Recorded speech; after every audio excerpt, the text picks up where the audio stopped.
రాఘవారెడ్డి, వీర రాఘవారెడ్డి ఎవరైనా ఒప్పుకొని అలా నడుస్తుంది. మరి దీని మీద ఎవరైనా ఎంక్వైరీ కానీ ఏమైనా చేశారా? ఇతను ఒక వెబ్సైటు, సోషల్ మీడియా కూడా రన్ చేస్తున్నాడు. టీము సైన్యంగా తయారై ఒక 50 మంది ఒకేసారి ఒక ప్లేస్కి వెళ్తున్నప్పుడు ఒక టీం లాగా ఆటోమేటిక్గా ఎవరన్నా భయపడతాం. వీసా కావాలి అంటే ఆ టెంపుల్కి వెళ్ళి 108 ప్రదక్షిణలు చేస్తే వీసా వస్తుందనే నమ్మకం.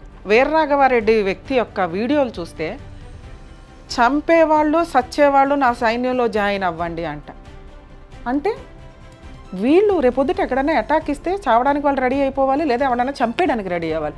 ఇంత ఓపెన్గా ఒక వీడియో పెడితే ఇప్పటిదాకా ఎవరూ చూడలే ఆ వీడియోని.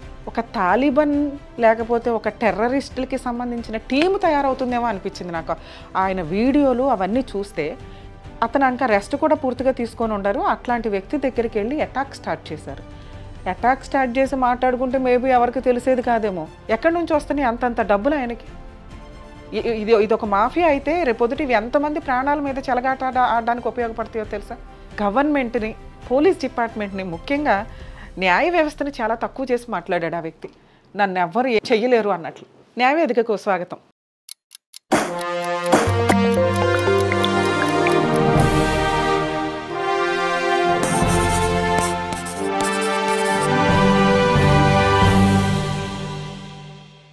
పాపం పండడం అంటే ఏంటో ఇప్పుడు మనం మాట్లాడుకుందాం. ఎందుకంటే ఒకప్పుడు తప్పులు చేసే వ్యక్తులకి వాళ్ళ నెక్స్ట్ జన్మలో పాపాలు వాళ్ళకి పనిష్మెంట్లు ఉంటాయనో ఇట్లా, లేకపోతే వాళ్ళ ఏజ్ ఎడ్జ్లో అనుభవిస్తారనో ఇట్లా వింటున్నాం. ఇప్పుడేంట్రా అంటే ఇమ్మీడియట్ రియాక్షన్స్, పెద్దగా వెయిట్ చేయాల్సిన అవసరం లేదు.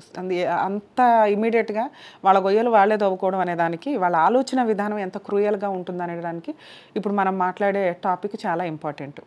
రాఘవారెడ్డి, వీర రాఘవారెడ్డి ఎవరైనా ఆంధ్రప్రదేశ్ స్టేట్లో ఈస్ట్ గోదావరి డిస్టిక్లో అనపర్తికి సంబంధించి కొప్పవరం గ్రామానికి సంబంధించిన వ్యక్తి. ఇతను రామరాజ్యం అనే పేరుతోటి ఒక సంస్థ స్థాపించాడు. దీని ఒక ఆఫీసు మణికొండ, హైదరాబాద్ మణికొండలో ఉందట. దీనికి సంబంధించి ఇతను ఒక 27,000 అబో టెంపుల్స్కి సంబంధించి కొంచెం లిస్ట్ అవుట్ వేసుకొని, ఆ లిస్ట్ అవుట్లో పూజారుల దగ్గరికి వెళ్ళి ఈయన ఒక క్యాస్ట్కి సంబంధించి ఏంటిది ప్రవర నక్షత్రము, వీళ్ళంతా కూడా రాముడు వంశానికి సంబంధించి, ఇక్ష్వాకు వంశానికి సంబంధించిన వ్యక్తులు కాబట్టి వీళ్ళకి సంబంధించి ఎవరైనా వచ్చి గోత్రాలు చెప్పుకున్నప్పుడు ఆ లిస్టు, వాళ్ళ ఫోన్ నెంబర్లు అవి తీసుకొని మాకు ఇవ్వండి. అలాగే హుండీలో నుంచి కొంత అమౌంట్, స్పెషల్ హుండీ, ఇవి రామరాజ్యం స్థాపించటానికి చాలా ఉపయోగపడతాయి అని కొంతమంది పంతుల దగ్గరికి, పూజారుల దగ్గరికి వెళ్ళటం. కొన్ని గుడుల మీద ఆల్రెడీ అయిన పాపం వాళ్ళు ఏం చేస్తారు, భయపడి, ఎందుకంటే ఇది ఒక పెద్ద సైన్యం క్రియేట్ చేసుకున్నాడు అతను. భయపడి ఒప్పుకున్న వాళ్ళు చాలామంది ఉన్నారు. ఒప్పుకొని అలా నడుస్తుంది. మరి దీని మీద ఎవరైనా ఎంక్వైరీ కానీ ఏమైనా చేశారా? ఇతను ఒక వెబ్సైటు, సోషల్ మీడియా కూడా రన్ చేస్తున్నాడు.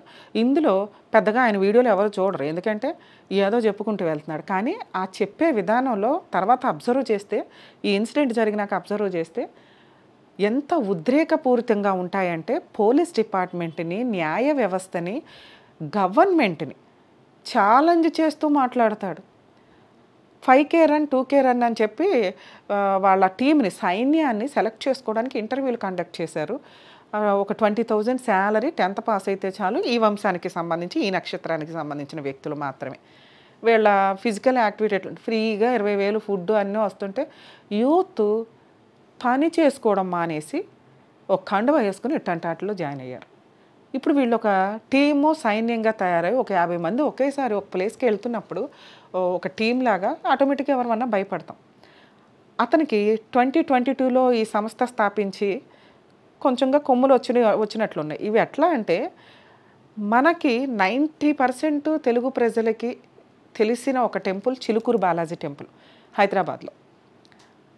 ఎవరన్నా వేరే కంట్రీస్ వెళ్ళాలంటే వీసా కావాలి అంటే ఆ టెంపుల్కి వెళ్ళి 108 ప్రదక్షిణలు చేస్తే వీసా వస్తుందనే నమ్మకం ఉన్న ఒక టెంపుల్కి సంబంధించిన ప్రధాన అర్చకుడు రంగరాజన్ గారు.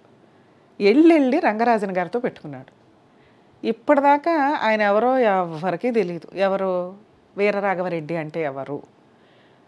కింద మామూలుగా మనకేదో అంటారు చాప కింద నీరులాగా ఒక తాలిబాన్ లేకపోతే ఒక టెర్రరిస్టులకి సంబంధించిన టీం తయారవుతుందేమో అనిపించింది నాకు ఆయన వీడియోలు అవన్నీ చూస్తే.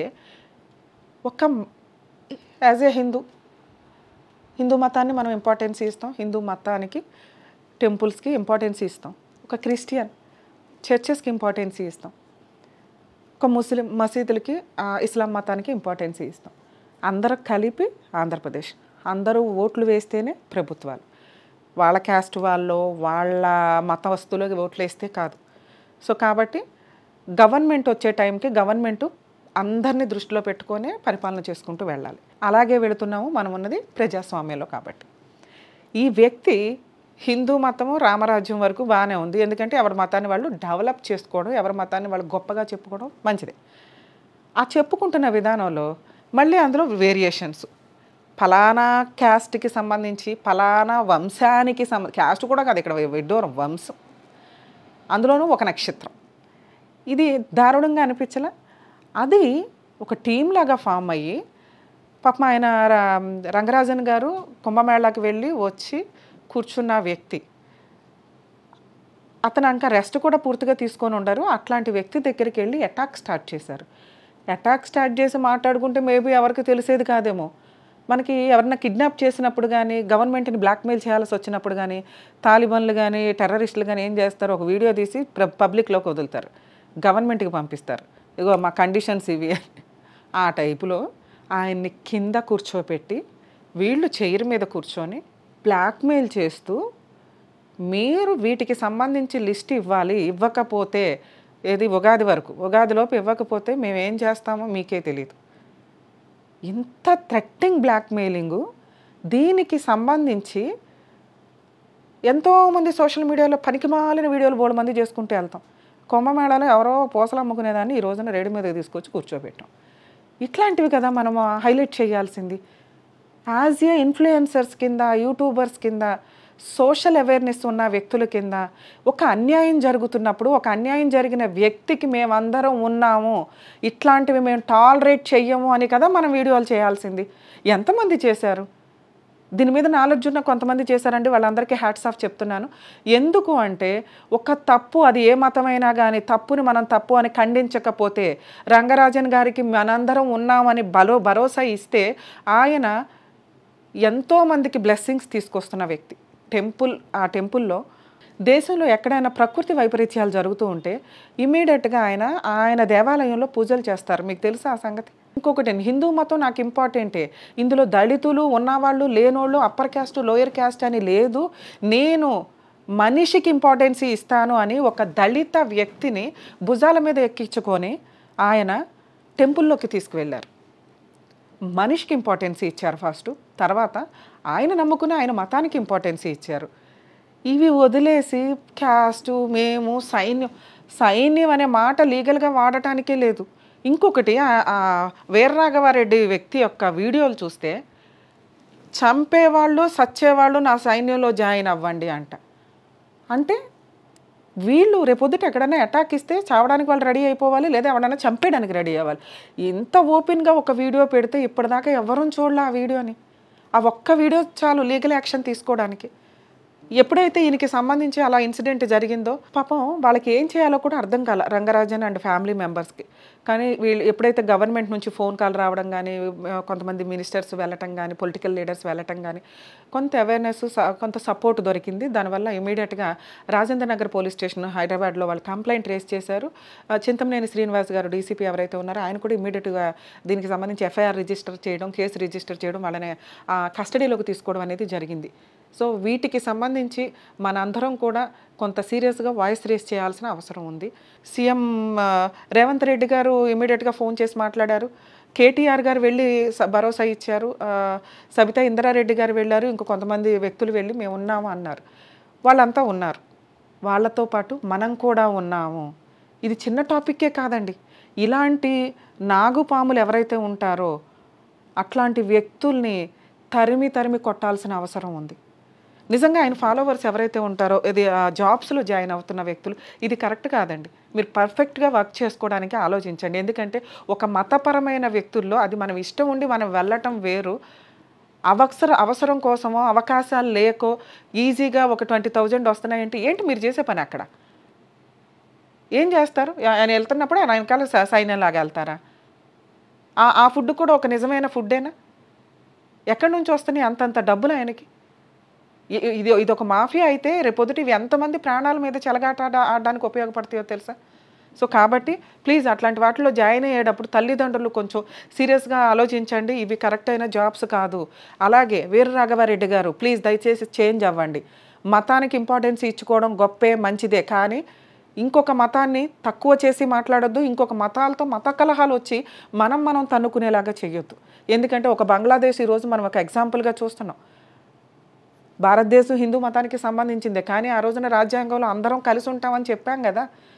ఒకవేళ రాజ్యాంగం మార్పు జరిగిద్దేమో అప్పటిదాకా వెయిట్ చేయండి. అంతేగాని మీరు వెళ్ళి పంతుల దగ్గరికి వెళ్ళో పూజారుల దగ్గరికి వెళ్ళో బ్లాక్మెయిల్ చేస్తే ఇంకా ఇప్పటిదాకా ఎంతమందిని అయితే బ్లాక్మెయిల్ చేశారో వాళ్ళందరూ కూడా దయచేసి కంప్లైంట్లు రేస్ చేయండి.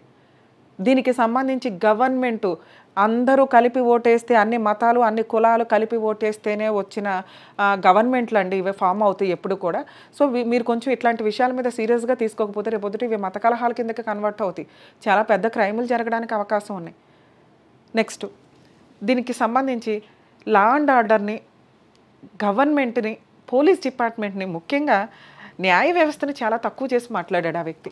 నన్ను ఎవ్వరు ఏం చెయ్యలేరు అన్నట్లు. జడ్జిలు కూడా ఏం చేయలేరట, పోలీస్ డిపార్ట్మెంట్ ఏం చేయలేరట, గవర్నమెంట్ ఏం చేయలేరట. తిప్పి కొడితే నిన్నగాక మొన్న వచ్చిన చిన్న టీమే ఇలా మాట్లాడితే, ఇది కనుక పెద్దదైతే ఇక ఈయనే ఒక కోర్టు రన్ చేస్తాడు, ఈయనే ఒక పోలీస్ డిపార్ట్మెంట్ రన్ చేస్తాడు, ఈయనే ఒక గవర్నమెంట్ ఫామ్ చేస్తాడు. సో ఇట్లా ఇండివిజువల్గా ఒక వ్యక్తి చేతిలోకి ఒక పవర్ వెళ్ళింది అంటే చాలా దారుణమైన పరిస్థితులు మనం ఎదుర్కోవాల్సి వస్తుంది.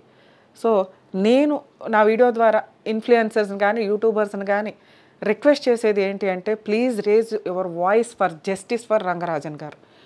మనం దీనికి సంబంధించి రంగరాజన్ గారు ఇది తప్పు, దీనికి సంబంధించి మేమందరం మీ వెనకాల ఉన్నాము, అక్కడ పనికిమాలిన సైన్యం కాదు, మేమే ఒక పెద్ద టీం అండి, మీ అభిమానులు మీ భక్తులు అని చెప్పి ఆయన వెనకాల మనందరం ఉన్నాము అనే ఒక సపోర్టు మీ వీడియోల ద్వారా ఇవ్వడం వల్ల ఆయన నిజంగా ఆనందపడతారు. తప్పుని తప్పు అని చెప్పగలిగే స్టేజ్లో మనం ఉండాలి అనేది నా రిక్వెస్ట్. దయచేసి దీనికి సంబంధించి రంగరాజన్ గారికి ఫేవర్గా అందరూ వాయిస్ రేస్ చేయాలని రిక్వెస్ట్ చేస్తున్నాను.